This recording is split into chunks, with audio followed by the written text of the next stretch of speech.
Hey everybody, hopefully you guys are doing good. So I wanted to come on and talk about something that maybe you already know about, maybe you don't, maybe this will just be a reminder, but I think it's really important for us to know about ourselves and know about others and people in our life that will probably help our current relationships and maybe future relationships. Because the better you know yourself, the better you're going to be able to connect with others and kind of meet them as deep as you have met yourself, right? So did you know we have 4 different attachment styles? And we all fall into either one of the 4 categories, and it can always change throughout time. So the first one is a secure attachment style. The second one is the anxious attachment style. The third one is avoidant dismissive attachment. And then the fourth one, I believe, is the fearful avoidant attachment style. So the 2 avoidant ones are kind of similar, but a little bit different. So I'll just briefly go over that. You can also obviously do your own research, but I'll just kind of give you my take on it and how you can implement these in your life or try to point out who's who when dealing with people. So the first one, which is the one I consider myself to be, is a secure attachment style. This is someone who is clear in their communication, does not have a problem being vulnerable, can talk about feelings, it can easily trust, and cooperates really well in relationships, and is not afraid to really open up and talk about things, doesn't have any worries or fears, is a partner that you will feel very secure with because they'll always be very open, very direct with you, okay? And the second one is the anxious attachment style. And so this is someone who is highly sensitive, has a lot of anxiety, struggles with communicating directly for the fear of maybe, causing friction or not being received well, and will tend to easily get triggered. And of course, someone who has a lot of anxiety, right? Any little thing can make you worry or overthink about something. And so this can make this type of person be kind of clingy or be over the top because of their anxiety towards this type of attachment. Okay, and the third one is the avoidant dismissive style. So attachment style, yeah. So this is someone who is kind of very, like the word says, dismissive about, connections, relationships. Maybe they don't really think it's that important, or kind of avoid the topic, just in general. Will kind of really put more emphasis and value on their independence and their freedom, not wanting to get that taken away from them. And it's just very kind of nonchalant, very just whatever,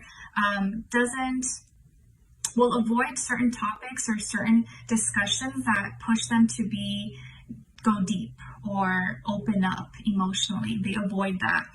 And then the fourth one, which is the fearful avoidant person or attachment style, is someone who is actually kind of like the anxious one, has a lot of anxiety and is very dependent in relationships for validation, and has a deep fear of getting hurt, fear of rejection, fear of loss. And so in order to overcompensate, they try to push it away. They try to kind of nip it in the butt before they get hurt, and has a lot of fears, has low self-esteem, could have low confidence, ego, pride, easily hurts, and is really, really anxious in relationships. And that's why they almost do the opposite and will so this attachment style is the one that will pretty much self-sabotage for the sake of them feeling so much fear and wanting to do it themselves before it happens to them. Okay, so these are 4 different categories. You will probably know just by me briefly explaining them which one you fall into. And it doesn't always mean that because you're like this forever and that you're always going to be this way. You can change and things can change, but I want you to keep these things in mind when you're interacting with people. So first identify which one you are and let me know in the comments and be honest. And now you can kind of look at your friends, your family, your relationships, your partners, and see which one are they.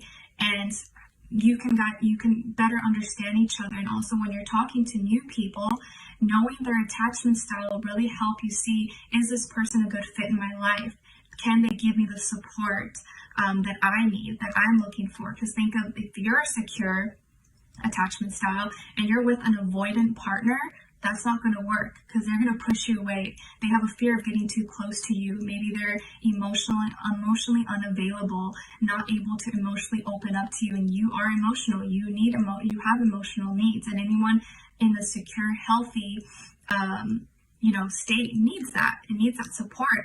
And if you're with someone who just values their independence, doesn't want anything serious, is afraid to open up, doesn't allow you to see their vulnerable side, then that's something to take into account. And for all my ladies, well, actually gentlemen as well, so this is for both, I want you to really screen people before you give your heart out, before you go all in, because it tends to get really harder once you're already kind of in deep in the situation and a lot of time has passed. So you really want to, when you're encountering and meeting new people, you really want to screen them ahead of time. Just as you do a lot of research before you apply to a college or a school, before you apply for a job, you first are looking, okay, does their curriculum, does their program, benefits, pay, does it all resonate with me? Is that something that I'm looking for? If not, you're not going to be like applying to every single thing, right? You're only applying to whatever you feel is fit for you, has what you're looking for. So you need to apply that same mentality into your relationships and people you're talking to. Are they a good fit for you? Desiring someone and being attracted to them and them being attracted to you is not enough. You have to look, is this person actually a good fit for me? Are they going to be able to give me the things that I need, that kind of support? And not just having that attraction is not going to last. It's not going to keep the bond strong enough. So this is a lot of screening work they need to do beforehand and in the beginning, because it'll be easier in the beginning than later on when you're already attached to someone, when there's already history and memories. It's harder to let go when there's emotions involved. So you really want to try to do this in the beginning. And ladies, ask questions. I have made this mistake in the past where I didn't ask enough questions. I assumed that we were on the same page, and you need to ask questions. Guys, don't get mad, but a lot of guys are not afraid, they're not ashamed, too shy to ask you for sexy, provocative pictures or to get in your pants. So you need to not be shy to ask certain questions, because you need to know these things, such as, when was your last relationship? Why did it end? Was it mutual? What happened? You need to know all these things.